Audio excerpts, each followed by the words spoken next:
And again, those wildfires in northern Saskatchewan have burned around 1 million hectares of forest so far. That's nearly twice the size of Prince Edward Island.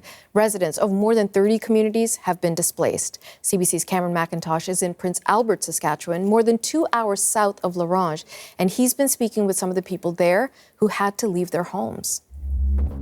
Well, really, Natasha, Prince Albert is kind of the first major community that a lot of the evacuees from northern Saskatchewan are coming to. Some of them are getting registered here. Others are continuing down this highway to Saskatoon and even Regina and points beyond that. So we've been speaking to a lot of people in our hotel, in evacuation centers, and overall, there's a sense of relief that they're just out of harm's way, right? You know, there's smoke in the air here, constant reminders of the fire. It's like some of the fire followed them, but a sense of, we've heard some really harrowing stories of driving down the highway with flames on both sides and seen some really remarkable pictures. But there's also a lot of exhaustion, a lot of frustration. In the early days of this evacuation, there's been conflicting information on where to go for assistance, where you might be able to find a shelter, how to register with the Red Cross. Now, a lot of that seems to be working its way through as we get into now almost the second week of when the evacuations actually started. The Red Cross says it's registered about 8,000 people here in Saskatchewan. Now there's an estimated 15,000, up to 15,000 evacuees here in Saskatchewan. And the Red Cross says it's registered about 16,000 people in Manitoba. So people are starting to get registered. That gets them entitled to things like provincial benefits and, when need be, access to temporary shelter and maybe more midterm shelter as things go along. But for a lot of people, they just don't know what's going on back home. The province of Saskatchewan here estimates that at least 400 homes, buildings, and other assets are likely lost at this point. So there's a lot of anxiety. People just don't know what they're going back to. We spoke to one evacuee from Pelican Narrows. Here's Eileen Linklater. Everybody that out there, they work so hard for their, what they had. It's gone. And my people back home too, it's very hard. Especially people that never left the community. That's the sad part. Elders, they never left the community. So these fires definitely have created a state of emergency and certainly a state of uncertainty for thousands of people. CBC's Cameron McIntosh reporting from Prince Albert, Saskatchewan.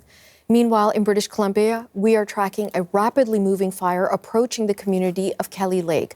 Residents there have been told to leave the area immediately, and we're now being told that the fire has breached the border with Alberta, threatening communities in that province. CBC's Mark Carpsall is back in studio. You've been tracking all of these developments, so tell us about the update. And Natasha, you're not kidding when you say it's a rapidly moving fire. We just got an update from BC wildfire and emergency officials, minutes ago, and at the time they said that it hadn't breached the Alberta border, at least they didn't think so. Now we're learning that it has, as of a tweet just put out, an alert just put out by the Alberta Emergency Alert System.